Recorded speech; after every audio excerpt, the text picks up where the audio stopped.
Olá, eu sou Raquel Setz e começa agora mais um BDF Entrevista.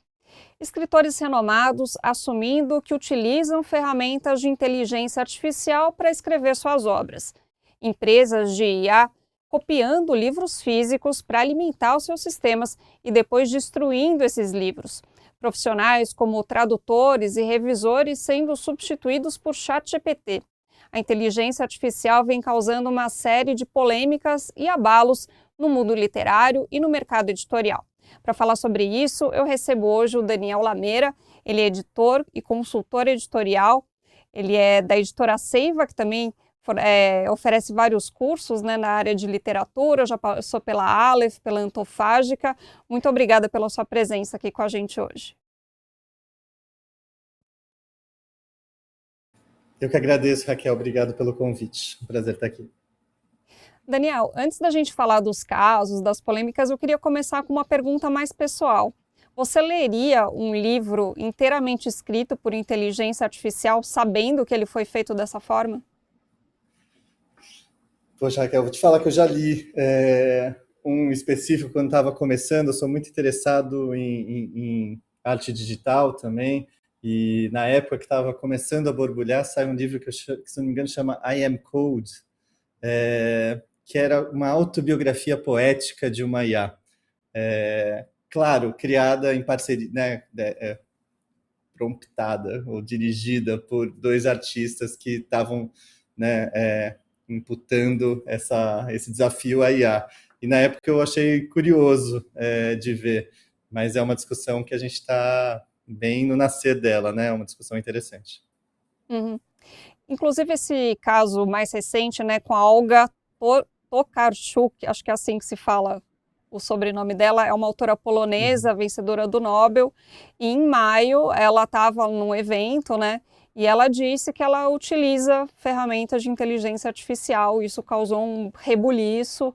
A editora dela no Brasil veio a público dizer que não era bem assim, ela veio dizer que não era bem assim, mas o fato é que ela disse textualmente: costumo lançar uma ideia para a máquina analisar, perguntando, querida, como podemos desenvolver isso de forma primorosa? Né? Essa foi a frase que ela falou no evento, que inclusive a editora dela no Brasil publicou nas redes sociais. Para você, o que esse caso revela, né, sobre como a gente ainda está despreparado, o mercado editorial, está todo mundo ainda não sabendo muito bem como lidar, né, com essa questão da IA. O que isso revela para você?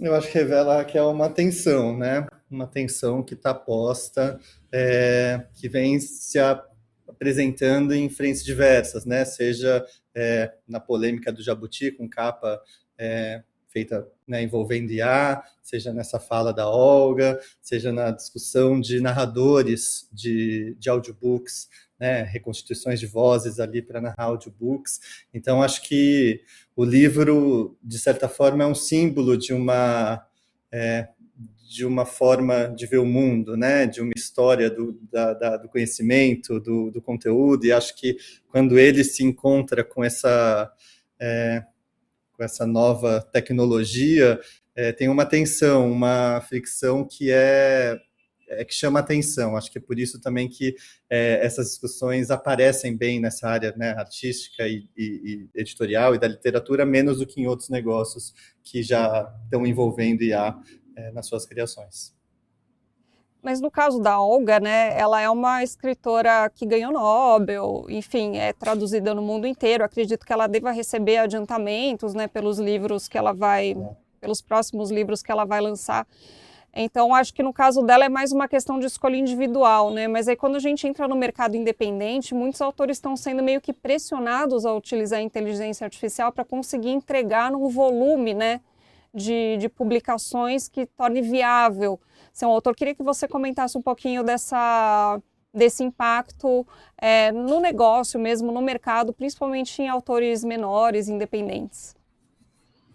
Eu acho que esse caso da Olga específico, acho que teve uma reverberação também grande pela manchete que foi dada, né? Eu acho que acabou viralizando muito em torno disso, como se ela tivesse escrito o livro né, recebendo o livro pronto de uma IA, e não nessa parte que realmente que você cita, que estava dentro da matéria, que a Todavia traz no post deles, que é como um parceiro de trocas de ideias, né? Eu acho que ela traz a público, acho que é algo que outros autores também fazem, né? Que o mercado tem aprendido a usar de forma ainda incipiente, nessa forma de chat, não nas formas mais avançadas que se usa IA, para ter esse interlocutor, seja para peças de marketing ou autores nessa área de, claro, não todos que eu estou falando, mas digo, eu acho que ela falar com esse peso do Nobel deu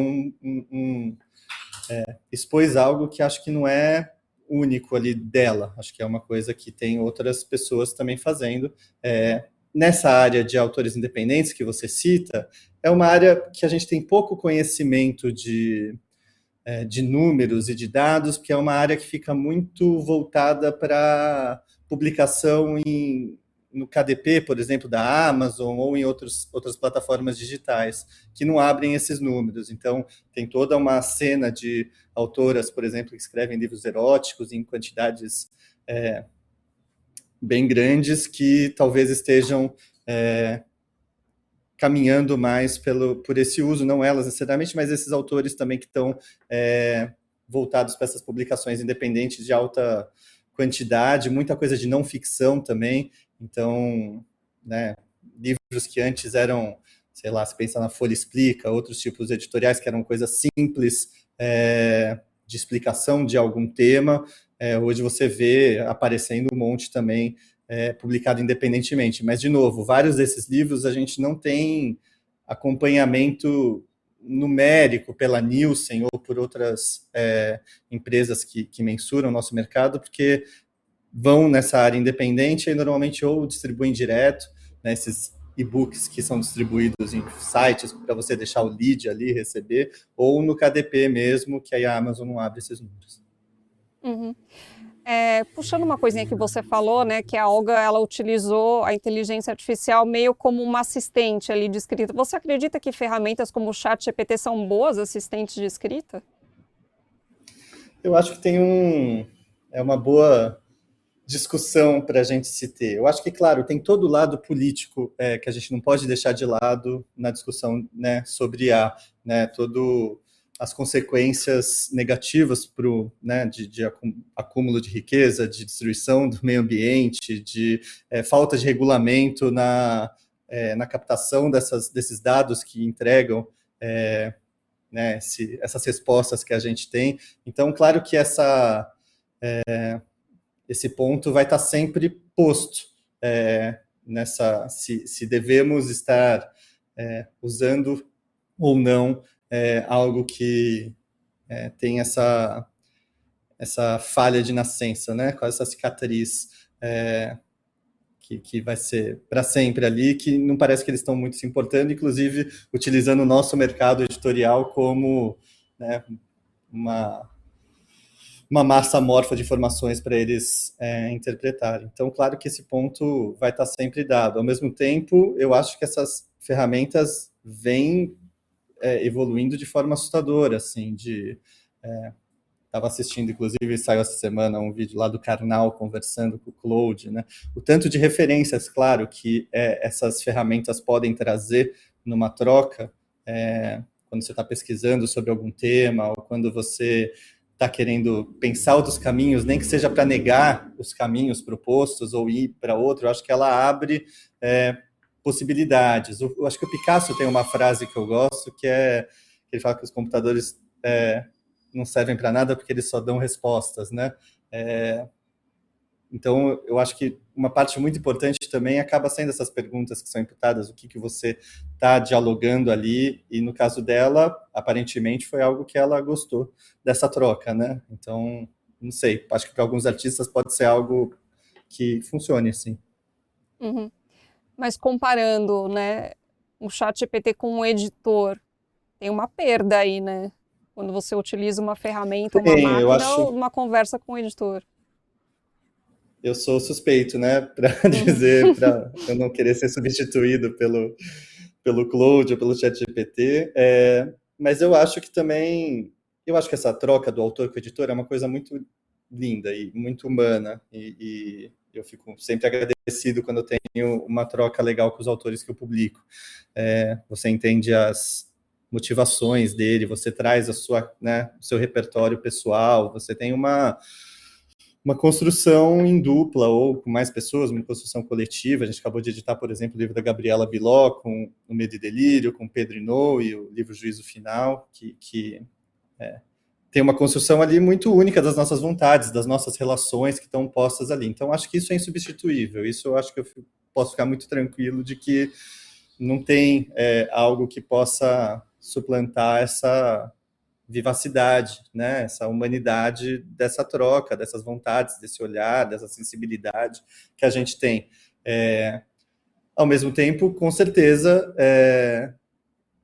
não foi o caso nosso, porque a gente acabou mergulhando muito, né? Um livro sobre a prisão do Bolsonaro, nos votos na relatoria do caso, mas não acharia um absurdo se a gente pesquisasse coisas sobre o que aconteceu. Isso aqui nesse dia realmente tem fontes que, né, corroboram isso. Depois a gente passou por um fact-checking, etc. Então, acho que os dois conseguem conviver, embora eu sei que essa minha opinião também não é lugar comum no nosso mundo, que também tem, às vezes, uma versão, acho que grande, ao uso de IA. Uhum. Voltando um pouquinho para a questão do mercado independente, né? Eu sempre pesquiso bastante quando eu vou fazer as entrevistas e principalmente lá fora, né? No exterior tem muitos vídeos no YouTube, muitos ensaios tratando dessa questão, né? Do uso de IA na literatura e tal. Eu achei um que fala uma coisa muito interessante, que o uso da IA ele acaba afetando escritores marginais. Por quê? Quando você tem um volume muito grande de escritores independentes criando histórias muito genéricas com inteligência artificial e jogando na Amazon, fica difícil para um escritor que não utiliza, que tem um trabalho autoral tal, se destacar no meio dessa massa de histórias genéricas criadas por ferramentas, né? Queria que você comentasse um pouquinho esse aspecto. Eu acho que talvez tenha algo parecido com o jornalismo, que quando a gente começa a ter essa produção mais prolífica online de conteúdos jornalísticos, também teve um estranhamento ali, né? Lembro de campanha, não lembro se era da Folha, do Estadão, né? Mas de se desfazendo dos blogs, dessa produção online, essa discussão também de muito conteúdo vai perder essa valorização de quem faz isso de uma forma mais curada. Acho que na crítica literária isso também é uma discussão, quando a gente coloca, né, a produção de conteúdo de criadores, youtubers, né, e os críticos às vezes incomodados como isso tem ocupado um espaço antes dado à crítica. Mas eu acredito que no caso da ficção, claro que a gente está aqui no campo das projeções, né? Eu acho que a gente vai, esse fazer humano, esse fazer artesanal, esse fazer impossível de se copiar ou mimetizar digitalmente, vai ganhar mais força. Eu acho que talvez vire, de fato, tenha um espaço menor comparado a tanto de produções que acho que a gente vai ter com o uso de inteligência artificial, ou com a ajuda de inteligência artificial. Acho que esse híbrido vai ser, no futuro, talvez um caminho mais posto. Mas eu acho que isso vai acabar valorizando o artesanal, né, o digital oposto ao físico. Eu acho que a gente já está vendo isso um pouco nesse momento em que o livro está de volta a ser algo... de volta não, mas talvez até nas primeiras vezes, mas está na moda, né? Você vê Vogue, você vê várias empresas colocando o livro, sei lá, do Ali para fazer um clube de leitura. O livro está no dia a dia ali de quem está atento a trends, a tendências. E eu acho que isso muito como uma resposta ao digital, como uma resposta de a gente tem que estar presente, a gente tem que estar concentrado, né, em algo que exija nosso pensamento não fragmentado. Então, eu acho que o livro hoje vive um momento curioso de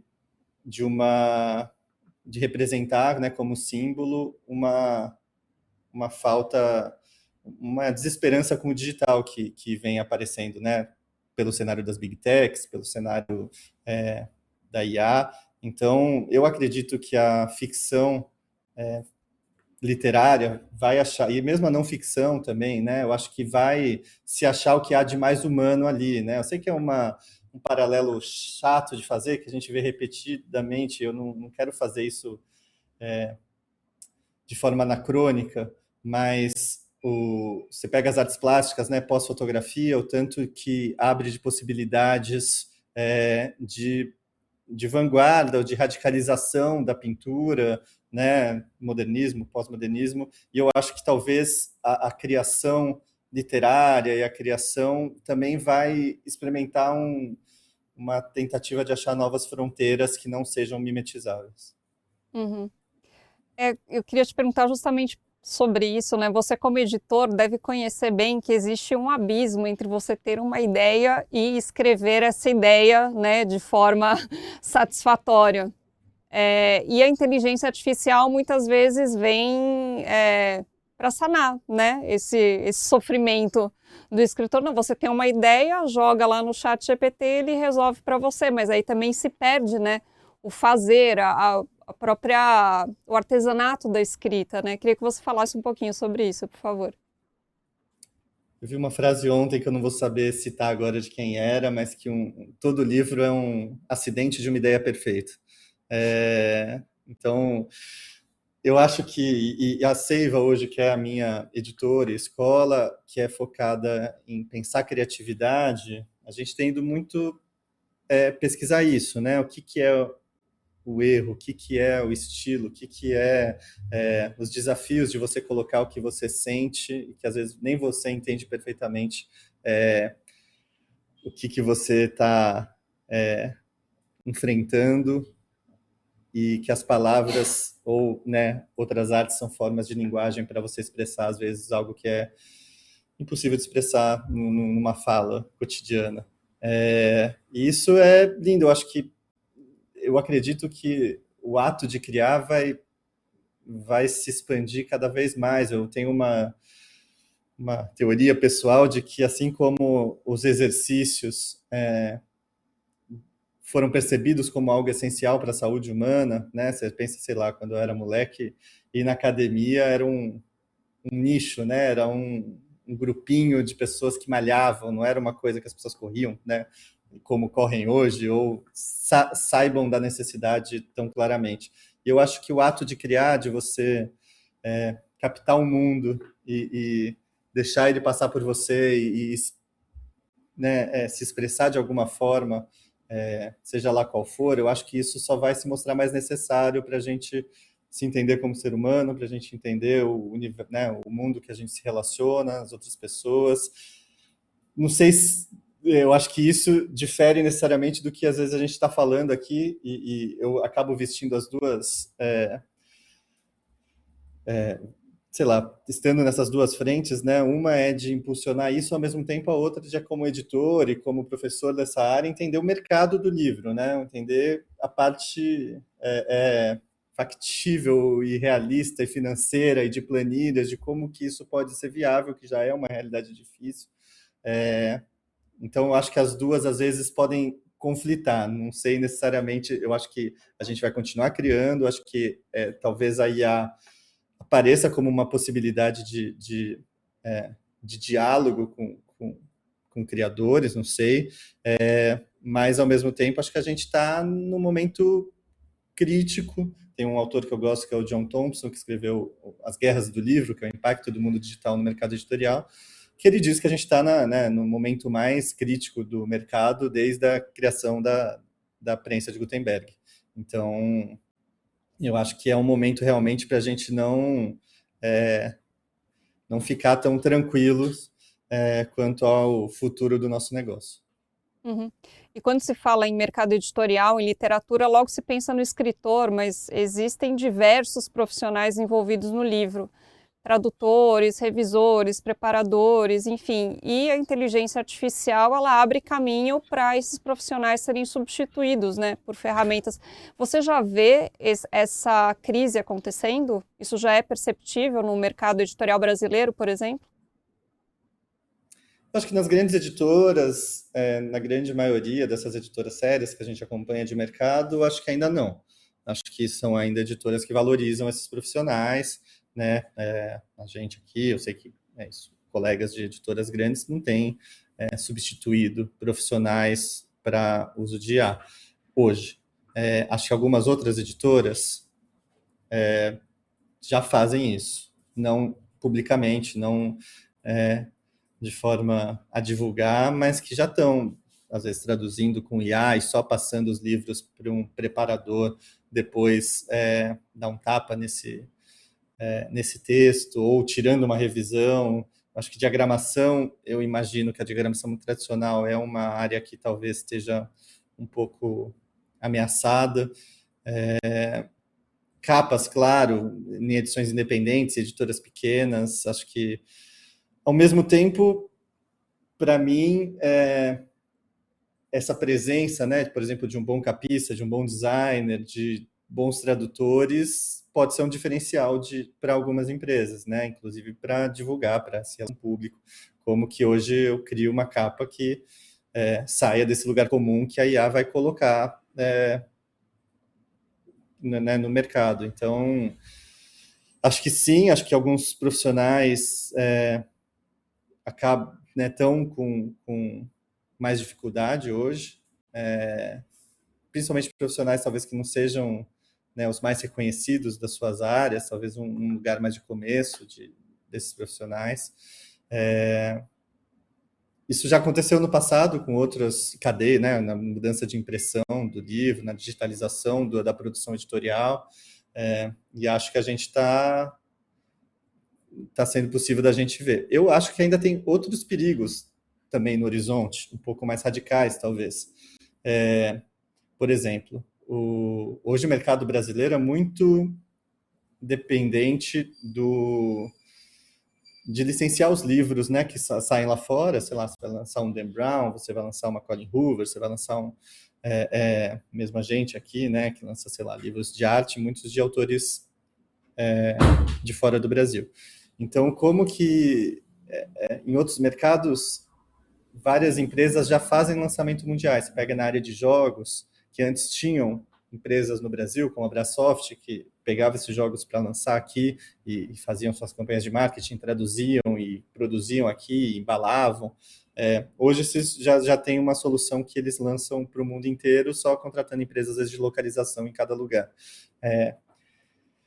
Aqui, de novo, acho que colegas meus não necessariamente concordam com esse perigo, mas com impressão sob demanda e com a possibilidade desses livros serem produzidos por IA, por mais que eles, né, fiquem piores do que se fossem produzidos por seres humanos, eu acho que boa parte dos leitores, infelizmente, não se importam tanto.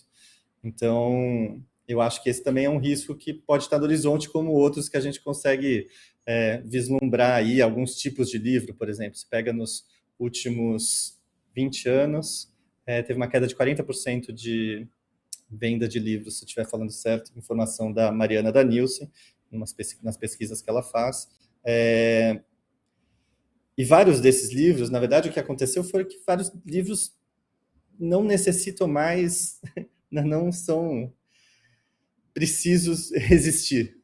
Você pega livros, boa parte de livros de CTP, que a gente chamava, né, de livros de técnicos, assim, que foram substituídos, manuais, livros de ensinar, fazer programação, fazer outras coisas, que foram substituídos por sites, livros de culinária, livros de guias de viagem. Então, você tem vários tipos de conteúdos que encontravam no livro a sua melhor forma de consumo e de existência, achando outras formas possíveis no digital, aplicativos, newsletters, sei lá, podcasts, Então, eu acho que esse é um risco que aí a gente não está necessariamente falando de IA, mas de como que o mundo digital vai impactando. A gente ainda não teve qual que é essa frente na ficção, ou numa não ficção mais autoral, numa biografia, mas eu tenho a impressão que a gente está no engatinhar desse impacto do mundo digital no nosso mercado, e o nosso mercado tende a ser um pouco mais tranquilo do que eu gostaria, no sentido de o livro sempre teve aí, um objeto canônico da nossa civilização, histórico, e como se ele sempre fosse estar. Mas a indústria do livro é uma indústria relativamente recente, né? Se você pega a indústria ainda de livros paperback, desse tamanho, é coisa de 150 anos, 200 anos que a gente está falando. Então, eu acho que nós, como mercado editorial, nós temos muitos pontos positivos e aprendizados que a gente teve de criação de conteúdo cuidadoso, curadoria, que eu acho que a gente poderia estar tentando entender como transpor isso também para o mundo digital, como o jornalismo fez. A gente está aqui gravando online, né? O YouTube está com um monte de coisas legais de jornalismo, podcasts, etc., o impresso virou uma parte. Eu não vejo essa inquietude no mundo editorial, que eu acho que a gente poderia estar um pouco. Voltando um pouquinho para a inteligência artificial, queria trazer o caso da Anthropic, né, que no começo do ano o Washington Post revelou que a Anthropic, que é a empresa da ferramenta Claude, ela estava comprando, né, livros para copiar, para alimentar os sistemas de IA. E para acelerar, né, essa cópia, tinha lá uma máquina que arrebentava os livros, copiava e depois esse papel era reciclado, né? Isso gerou muita polêmica, né? Pô, tá jogando o livro fora, enfim. Mas aí tem a questão também dos direitos autorais, né? E se um artista, seja ele um escritor, um artista plástico, enfim, um animador, se ele não deveria ter o direito, né, de dizer, olha, eu não quero que meu trabalho vá alimentar a inteligência artificial. Queria que você comentasse esses aspectos, por favor, do direito autoral e da propriedade, né, intelectual dos artistas. Deveria, né? Um absurdo o que acontece, não só, né, na Anthropic, mas na Meta fez isso, né? O ChatGPT, a OpenAI também, foi o Google, né? O Google que tem lá o Google Books também, foi uma corrida né, por dados e conhecimento, quase que um monstro comendo o que via pela frente, né? E eu acho que sim, deveríamos ter, mas não é a forma de operar dessas pessoas, né, dessas empresas, né? Essa coisa de faça as coisas rápidos e quebre, né, os regulamentos, né? Acho que todas as grandes empresas de tech passaram por essa visão de mundo. Então agora nos restou, já que eles já pegaram tudo, assim, né? Tem como que a gente remedia isso, né? Como que a gente eu acho que tem uma discussão importante que a gente deveria ter, que a gente tem que se alfabetizar nela e entender, que quais os caminhos da internet, assim, né? Quais os caminhos que o mundo digital devia percorrer. A gente contratou um livro agora que a gente vai lançar em breve, que chama Isso é para Todos, do Tim Berners-Lee, que foi o criador da World Wide Web. Que ele fala ali as visões que ele tinha para quando ele criou essa lógica de internet que a gente usa, que eram muito democráticas, muito inclusivas, muito ousadas até para a época, né? E que isso foi sendo engolido por um capitalismo tecnológico ali, de acúmulo de poder, de capital, aliado também aos governos, né, dos Estados Unidos. E eu acho que essa discussão talvez seja importante de voltar, né? Porque a forma da gente conseguir entender esses direitos autorais será a gente ter códigos abertos, né? Ter acesso aos algoritmos, a democratizar esse entendimento do que é que a gente está consumindo nessas IAs, né? E isso eu acho que é algo que está fora das discussões gerais, assim. Então acho que vai demorar algum tempo, algumas décadas, não sou otimista de que a gente vai conseguir compensação por esse roubo que aconteceu, mas a gente vai ter que começar um ativismo, um debate muito grande sobre como que a internet se constrói, já que parece que ela vai ficar mesmo, né? Acho que às vezes a gente tem como esquerda, ou como pessoas progressistas, ou como mundo cultural, uma vontade de que ela parasse de existir, né? Que as coisas voltassem como era antes. E quando, na verdade, a gente devia, acho que estar entendendo como que a gente ocupa, como que a gente disputa esses espaços, tanto legalmente quanto de formas auto-organizadas também. Uhum.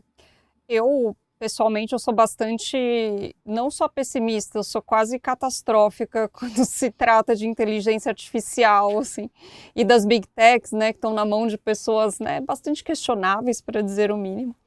Mas se a gente pensar nos escritores, né, o que a inteligência artificial te proporciona, sei lá, ajudar com uma ideia, enfim, aí não nem entrando na questão ética e se isso é legal escrever assim ou não, mas o que ela te proporciona e o que ela retira dos escritores não parece que é uma balança equilibrada, né? Parece que ela, ao meu ver, retira muito mais do que oferece de possibilidades. Como que você enxerga essa questão? Eu acho que vai ser uma visão que os escritores vão ter que entender quais trade-offs eles vão querer fazer pessoais, né? Eu acho que tem até uma matéria, se não me engano, é do The Verge, que é uma matéria sobre como os repórteres do The Verge, cada um usa IA nas suas rotinas de escrita, assim, né? Alguns só para pesquisa, alguns realmente para ajudar em texto final, usando áudios para captar ideias durante o dia, e isso vai sendo acumulado e transcrito. Então, acho que tem novas formas de organizar os nossos pensamentos, que para não ficção eu acho que vai ser.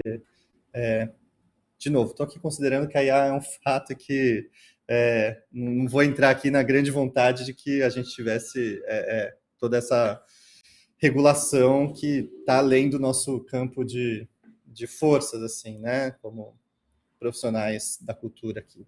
É uma coisa no campo político, talvez institucionalizado, que a gente tenha que fazer pressão.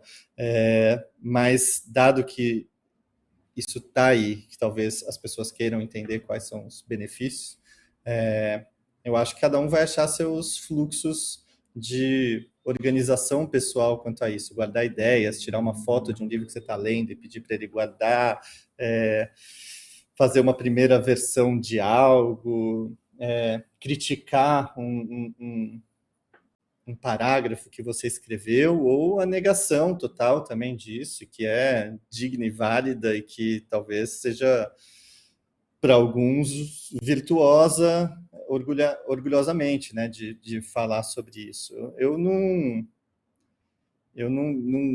gosto de fazer muito, porque eu acho que essas ferramentas estão se intercalando tanto. Você pega, por exemplo, no Uhum. design, né, o quanto que no Photoshop ou em outras ferramentas da Adobe está entrando no fluxo quase imperceptivelmente de você aumentar, né, você cropar uma imagem e poder aumentar um pouco para o lado. Então, o que é IA, o que não é, vai começar, que é um nome também propagandístico da coisa, né? Que já estava aí de outras formas, seja no auto-translate, seja no então, eu acho que, na verdade, isso vai começar a se misturar com as ferramentas do dia a dia que a gente usa, e aí cada um vai ter que entender um pouco quais são os seus limites e como gostaria de usar isso para o seu dia a dia, e quais são o que isso pode afetar na sua perda. Mas, claro, isso é uma visão também de um poder individual que é utópico também no mundo que as coisas vão, né, são coletivas e organizadas politicamente, né, em tendências, em empresas. Então, não sei, acho que não tem muita resposta se vale a pena ou se não vale. Acho que cada um vai ter que tentar ter a consciência e a sabedoria para medir um pouco isso. Queria E trazer também um a gente outro. criar conteúdos coletivos nessa discussão, né? A Uhum. gente entender, eu acho que a gente está num lugar, sei lá, por exemplo, o Cris Dias, que é um cara que eu gosto muito, que podcaster, também foi, né, trabalha na área de conteúdo, e ele está com uma formação contínua de IA, com uma visão crítica, ele e a Ana Freitas, tentando entender essas formas de uso para o dia a dia, de planilhas, de outras coisas. Eu acho que eu não sei o quanto que vale a gente se manter nesse lugar de negação. E aí eu fui no Web Summit esses dias aqui no Rio de Janeiro, assim, que é outra realidade, né, de startups, está longe do meu mundo editorial que eu costumo frequentar. E é tudo com IA, né? Tudo. Surf com IA, cannabis com IA, todas as frentes possíveis que dê para incluir algo assim. Então, eu acho que a gente tem que caminhar um pouco para entender essa realidade de forma crítica, mas a gente está nem querendo, acho que, olhar muito para ver como funciona. Assim. Uhum. Queria trazer um outro caso, esse é mais antigo, é lá do começo de 2023, quando ainda o ChatGPT era uma novidade, né? A revista Clark's World, que é uma revista de ficção científica, acho que ela é estadunidense, se não me engano, ou inglesa, não sei direito, mas é uma revista super renomada, né? E começou a receber um volume enorme de textos que claramente tinham sido criados por ferramenta de inteligência artificial. E aí o mais estranho não, né? Mas enfim, o que chamou mais atenção desse caso é que as pessoas que estavam enviando essas histórias feitas por inteligência artificial não eram pessoas da comunidade de literatura de ficção científica, né? Só para o nosso público entender, essas revistas são muito concorridas, então é comum que um mesmo autor fique anos tentando emplacar algum texto lá. E todos esses textos vinham de pessoas que nunca tinham tentado publicar nada. E aí se descobriu que havia um esquema, tinha pessoas ensinando, use ChatGPT para escrever uma história, manda para essas revistas que você pode descolar aí algumas centenas de dólares, né? Então, acaba se juntando também a toda uma questão de crise econômica, né, das pessoas tentando, desesperadas para ganhar algum dinheiro fácil, porque só os nossos salários não estão dando conta, e isso acabou batendo na literatura. Eu queria que você discorresse um pouquinho sobre esse assunto. Acho que existe. Teve até um caso recente, eu tentei buscar aqui rapidinho para ver, mas não localizei, mas também de um conto que foi submetido a uma dessas revistas sci-fi, passou e foi publicado, feito por IA, e ninguém percebeu, né? E as pessoas leram e elogiaram, que aí também coloca num lugar de, se você lê um conto e gosta e é feito por IA,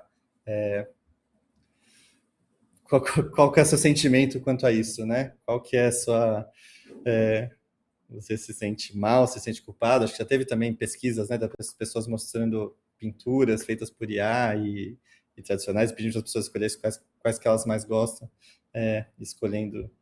Mas é isso, a arte não é necessariamente para gostar também, né? Então, a arte, talvez a gente tenha que discutir, educar um pouco mais sobre isso, sobre esse poder de gerar incômodos também que a arte traz. Eu acho que usar a IA para oportunidades e acho que isso vai acontecer em todas as áreas, né? Acho que desde os golpes de WhatsApp até literatura, até o que for possível. Acho que realmente a gente está num momento muito crítico da sociedade. As pessoas que veem uma oportunidade ali muitas vão querer usá-las. Então acho relativamente natural. A Amazon limitou, né, o tanto de livros que você pode subir ali também, porque começou a receber uma enxurrada de livros feitos por IA. A gente vai ter que aprender a lidar com essa nova realidade em que o conteúdo é feito, né, em poucos cliques você tem realmente um livro. E aí, beleza, a partir do momento que você tem, se a gente está falando aqui, poxa, eu queria um livro sobre o básico de Lacan. E você joga na IA lá, em poucos prompts, você sai com 80 páginas que seja, né? Estou considerando aqui uma coisa ruim, não estou falando que isso é bom, tá? E você consegue subir e vender, fazer uma capinha lá e disponibilizar. Beleza, isso é um fato dado que está acontecendo, que talvez a gente não consiga mudar. Então, como nós editores nos posicionamos agora, né? Que tipo de livros? Como que a gente o que é esse trabalho editorial, esse trabalho curatorial, esse trabalho de produção de conhecimento organizado, em palavras, em textos, quais os caminhos que a gente tem que percorrer no mundo que esse básico que era foi suplantado. Então, não sei, acho que essa é a discussão que me interessa ter com os colegas da área. E como que você vê a evolução disso, né? Dessa mudança do próprio fazer do mercado editorial? Está conseguindo acompanhar? Como que está essa questão? Não, acho que é um mercado que está muito alheio e pouquíssimo conhecimento, não só as editoras, mas como as instituições que representam o nosso mercado, assim. Acho que a gente está atrasado como a gente sempre esteve nessa área digital, assim, sabe? Acho que, e a ponto de, é isso, por exemplo, a Amazon agora acabou de disponibilizar uma ferramenta que se você sobe o livro no KDP, o seu livro, você pode acionar um botãozinho lá que faz uma tradução de IA para todos os países e seu livro vai estar disponível, né, nos Estados Unidos, na Europa. E isso, para mim, é um ponto muito chave, assim, difícil da gente combater. Como que a gente lida com isso, né? Que eles têm a distribuição, eles têm né, o monopólio do digital, eles têm essa ferramenta, é ali que a gente está colocando, que os autores estão colocando esses livros, e as editoras, como que elas conseguem falar para um autor, olha, você pode lançar aqui, a gente vai lançar, né, só no Brasil, a gente vai tentar conseguir vender os direitos para outros países, para fazer de um jeito que a gente está. Isso o cara sobe na Amazon, está automaticamente disponível para todo mundo, né? Claro que hoje ainda tem gente com uma visão crítica para não fazer isso, ainda não se sabe bem os resultados, mas digo, acho que tem várias frentes que a gente está precisando debater. A frente de audiolivros, por exemplo, que é uma área que está crescendo muito. Se você entra no Spotify ou no YouTube hoje, o que tem de audiolivro pirateado nessas ferramentas, com voz de IA lendo, é inacreditável. Então, também a gente precisa se organizar, falar com essas ferramentas, e aí a gente também não tem esses livros para disponibilizar, porque a gente está fazendo com, né, grande parte com narradores, com, né, que custa um valor mais alto, você não consegue fazer de todos os livros, porque não necessariamente dá o retorno. Então, vai ter pontos que a gente vai ter que negociar com essa nossa vontade, assim, né, dado os fatos da realidade. O Spotify está chegando, né, está vendendo livros e vai chegar com audiolivros em breve no Brasil também. E eu sinto que a gente vai, como editoras, perdendo esse espaço. A gente talvez não vai produzir mais, porque vai ser o MIA que vai produzir. Os direitos a gente tem de distribuição aqui, mas quem tem os direitos são os agentes literários ou a publicadora original. E a gente vai se achatando numa discussão de que para que serve uma editora hoje, assim? Por que uma editora é importante de existir? O que a gente tem a oferecer no debate, nessa produção do livro, a ponto do autor receber menos, lançando com a gente, do que receberia, né, se autopublicando nessas plataformas. Então, é um momento difícil mesmo. E aquilo que eu falei, assim, eu vim aqui pensando do escritório pensando nisso, que a gente ia conversar, o quanto que hoje impactaria nas vendas, e aqui conversando com você sem resposta disso. Um best-seller de ficção, sei lá, um Dan Brown da vida, se ele fosse todo produzido por IA, se clicasse um botão e traduzisse, revisasse, diagramasse, imprimisse e lançasse, sem nenhum profissional do livro, quanto que isso impactaria na percepção dos leitores e na venda desse livro? Infelizmente, eu acho que não é tanto, sabe? Beleza, em alguns nichos literários talvez seja, mas o Dan Brown, acho que não. Acho que os leitores de Dan Brown estariam ok com isso. Eu acho que, e você pega na lista de mais vendidos, acho que é a maior parte, talvez, de vários livros ali. E claro, acho que a gente vai ter esses livros orgânicos, né? Feitos por humanos, né? Com carimbo neles, que vão estar lá disputando com essa massificação, igual a gente está vendo na música, assim, também, né? Esses dias eu estava no canal de música que caiu no algoritmo no YouTube, eu comecei a ouvir e falei, nossa, que música boa para ficar concentrado aqui, eu estava trabalhando num texto, Aí uma hora eu falei, o que são esses caras? Esses caras são muito bons, né? E era IA, né? Era um Caramba. cara que, claro, ele manipula a IA para fazer isso. Tem uma discussão também que eu acho que a gente está pouco por dentro e que tem uma pessoa no Brasil que eu sempre gosto de conversar sobre, que é a Marcela Vieira, que foi editora da 34 e hoje coordena uma instituição que chama A Área, que é esses limites da própria arte digital, assim, né? A arte digital não desenhar uma coisa, né, digitalmente, mas tensionar essa existência do mundo digital em forma de arte, né? Tensionar a IA, tensionar a existência dos sites, como que a gente testa os limites disso artisticamente também, que eu acho que a gente poderia aprender algumas coisas disso. Daniel, infelizmente nosso tempo já estourou, mas obrigada pelo papo e eu vou levar comigo essa expressão livro orgânico que eu adorei. Obrigada, até a próxima. Tá bom. Eu que agradeço, querido. Até mais. Assim a gente encerra mais um BDF Entrevista. A gente se encontra no próximo programa. Tchau.